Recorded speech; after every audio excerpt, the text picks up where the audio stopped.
T'as mangé sain toute la semaine. T'as préparé tes gamelles pour le midi. T'as pris des protéines au petit-déj. T'as fait gaffe le soir. T'as lorgné sur le chocolat, mais t'as tenu bon, t'as pas craqué. Par contre, arrivé vendredi soir, lâchage total. Le chocolat, le fromage, le vin, le resto, tout y est passé. Et là après, bah tu te détestes en fait. Si tu te reconnais plus ou moins là-dedans, reste avec moi parce qu'aujourd'hui, je vais t'expliquer pourquoi la perfection alimentaire te mène droit dans le mur à chaque fois. D'ailleurs, la perfection alimentaire, ça a un nom, ça s'appelle l'orthorexie.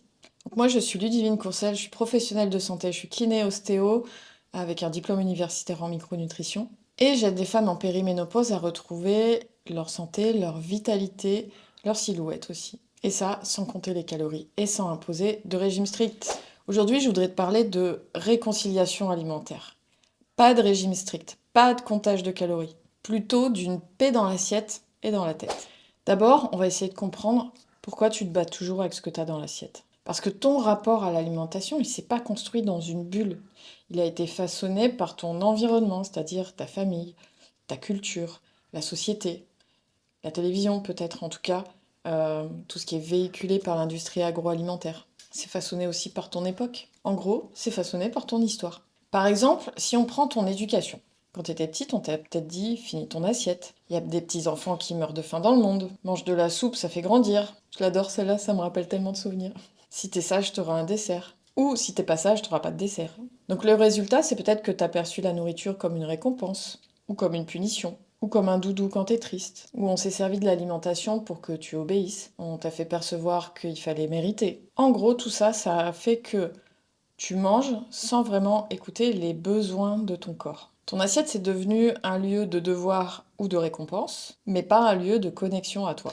À ça, si t'ajoutes tout ce qu'on entend, tout ce qu'on lit, à travers les pubs, à travers les magazines, il y a tout un tas d'injonctions absurdes, genre le summer body, une soupée au lit, comment perdre 5 kilos en 2 semaines avant Noël. Celui que je préfère, c'est manger moins, bouger plus. En gros, on t'a bombardé de messages qui t'ont fait croire que ton corps et ton poids, c'était un problème à résoudre. En plus, ces messages peuvent dire tout et son contraire. Il y a tout un tas de théories, tout un tas de régimes, tout un tas de... Il y a énormément de façons de maigrir, ça c'est vrai. Mais est-ce que c'est bon pour ton corps? Ça, c'est une autre histoire. L'alimentation, ça devrait pas être vu comme une performance ou comme un objectif à atteindre. L'alimentation, c'est vraiment une manière d'écouter ton corps, de lui apporter ce dont il a besoin au moment où il en a besoin. Et si on parle de l'industrie agroalimentaire, bah elle, pendant ce temps-là, en plus, elle fait tout pour que tu manges. Par exemple, elle va élaborer des produits ultra transformés qui vont littéralement hacker ton cerveau.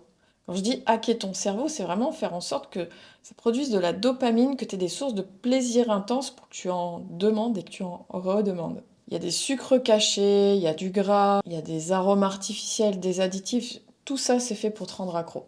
Et encore une fois, là, tu craques parce que tu crois que t'as pas de volonté, alors qu'en fait, c'est fait vraiment pour perturber tes signaux de faim et de satiété. Et à force, dans tout ça, bah, tu finis par confondre la faim, l'envie, le réconfort, le stress, le vide émotionnel. Tout ça, ça se mélange, tu sais même plus si tu manges parce que t'as faim ou pour une autre raison. Le résultat de tout ça, c'est que tu vis avec des couches de conditionnement. Et aujourd'hui, tu veux apprendre à manger sainement, mais dans ta tête, c'est toujours manger égale contrôler. En fait, tu veux bien faire, mais tu vis dans une tension permanente. C'est-à-dire que tu as l'impression de manger ce qu'il faut, mais tu as toujours faim. Bah si tu as toujours faim, c'est parce que t'as pas mangé ce qu'il fallait du point de vue de ce dont ton corps a besoin. Et c'est pour ça d'ailleurs, souvent quand on me dit je mange équilibré, je questionne. Je dis, pour toi, c'est quoi manger équilibré? Parce qu'on peut avoir différentes conceptions, vraies ou pas vraies, vraies ou erronées, de ce que c'est qu'une alimentation équilibrée. Je vois beaucoup de femmes aussi qui se retiennent pour manger moins. Elles bougent plus, manger moins, bouger plus. Par contre, elles craquent le soir. Parce qu'en fait, c'est pas ce dont le corps a besoin. Et tout ça, à chaque fois, ça fait que ces femmes pensent que le problème vienne d'elles, alors qu'en fait, pas du tout. Le problème vient de toutes ces couches de conditionnement, de ce qu'on leur a fait croire, finalement. Peut-être de façon bien intentionnée, hein. Mais ce qui peut servir quand on est petit, pour notre éducation, peut finalement nous desservir quand on grandit. C'est ça qu'il faut apprendre à identifier. Pour illustrer tout ça, je vais vous raconter une anecdote, une histoire qui s'est passée pendant un atelier que je fais avec les femmes que je coach. Dans mon accompagnement, je parle de la loi du 80-20, la fameuse loi de Pareto qu'on peut appliquer, je dirais, à tout et n'importe quoi. Je l'applique aussi dans mon accompagnement, c'est-à-dire que je leur demande de manger équilibrées dans le modèle que je leur donne 80% du temps, et 20% du temps des repas, elles peuvent s'accorder des plaisirs. Et une femme m'a demandé qu'est-ce que c'était exactement que ces 20%, comment on pouvait les quantifier, qu'est-ce que ça représentait, est-ce qu'il fallait compter, est-ce que c'était précis. Et en fait, non, ce que je lui ai expliqué, c'est que justement, c'est pas une règle rigide, c'est pas quelque chose de précis, c'est plutôt, il faut le considérer comme une règle qui va vous guider. C'est un principe. L'idée, plus globalement, c'est que si tu manges de façon équilibrée, tu peux, et je dirais même tu dois, de temps en temps, t'octroyer des plaisirs. Et je ne veux plus parler de cheat meal, je ne veux plus parler de joker, qui pour moi ont une connotation plus négative que plaisir. Cheat meal, c'est tricher. Moi, je veux pas qu'on parle de tricher, on a besoin de se faire plaisir. Et ce plaisir, il n'y a pas besoin de l'avoir mérité. Il n'a pas besoin d'être là parce que tu as été parfaite toute la semaine. Il est juste là parce qu'un rapport sain à la nourriture, ça inclut aussi le plaisir. Se faire un repas avec du vin, aller au resto avec ton chéri, prendre une boule de glace en dessert, partager une mousse au chocolat avec ta fille, ça ne casse pas tes efforts. Au contraire, ça va t'éviter d'avoir un craquage beaucoup plus large ou carrément un abandon parce que t'en auras marre d'être frustré tout simplement. L'alimentation, c'est aussi un plaisir et il faut que ça le reste. Il faut pas que ça devienne une torture permanente. On n'est pas incarné pour se faire du mal. Si tu veux tout contrôler, c'est sûr et certain, plus ou moins rapidement, tu vas péter un câble et tu vas craquer dans les grandes largeurs. Donc, toujours se faire plaisir. C'est pour ça que ce que je propose, c'est pas un énième régime. C'est pas un truc où tu vas devoir peser, compter et au final tout contrôler. Ce que je te propose, moi, c'est une autre façon d'être en lien avec ton corps. C'est reconnecter ton corps avec ton esprit. C'est une autre manière de penser, de ressentir et au final de décider en conscience. Donc c'est fini les interdits, les faux pas, je dois pas, j'ai pas le droit. On pèse pas les aliments. On va d'ailleurs même plutôt peser les mots qu'on s'est répétés pendant des années. Les mots qu'on s'est répétés pendant des années, ça peut être je suis nulle, j'ai aucune volonté, j'y arrive jamais, je ne mérite pas. Celui-là, en général, il n'est pas conscient, mais inconsciemment, bien souvent, il est présent. Donc, on les conscientise, on les entend, on les confronte et on les remplace. Ce qui compte dans tout ça, c'est d'apprendre à reconnaître la vraie faim physique et la différencier de la faim émotionnelle. Ce qui compte aussi, c'est de ressentir la satiété, de manger quand on a faim.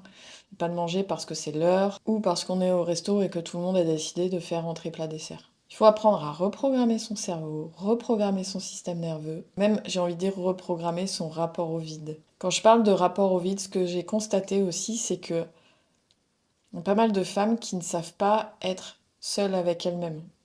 Quand elles font du sport, il va falloir mettre un casque sur les oreilles ou regarder une série, mettre de la musique à la maison ou allumer la télé. La peur du vide, c'est avoir peur de se retrouver face à soi-même et face à ses propres pensées. Il y a un moment donné, il va falloir arrêter de fuir. Parce que quand on fuit, c'est aussi comme ça qu'on se retrouve devant une tablette de chocolat, devant du pain et du fromage, devant une bouteille de vin.